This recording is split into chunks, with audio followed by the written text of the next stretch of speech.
One of the metaphors that one of my colleagues told me the other day that I think is really important is this other, instead of putting the oxygen mask on first, it's that and this other metaphor of pushing the stroller while you exercise.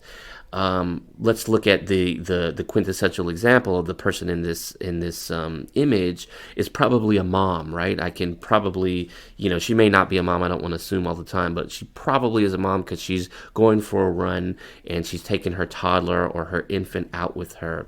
And so essentially what she's doing is she's still taking care of the baby while at the same time taking care of herself, practicing or engaging in exercise, right?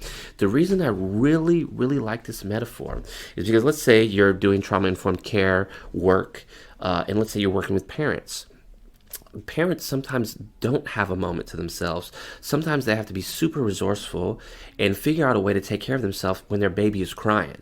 And if you kind of unpack that metaphor and take it to the next step and think about like a teacher, for example, sometimes you have to take care of yourself in the moment when something really tense or frustrating is going on in your class.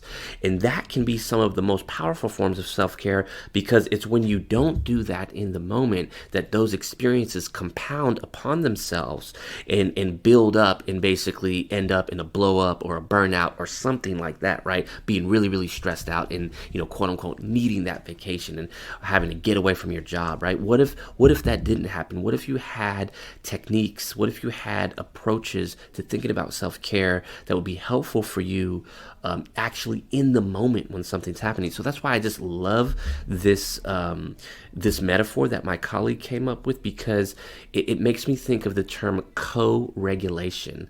Like, in a sense, we're all in this together. When we help a youth shift who's out of the window of tolerance shift back in the window of tolerance, that could be somewhat of a stressful thing to do, right? That could be sometimes a tense situation just for our own experience. When we do that, they don't fully do that on their own. They do that through co-regulation, through the relationship.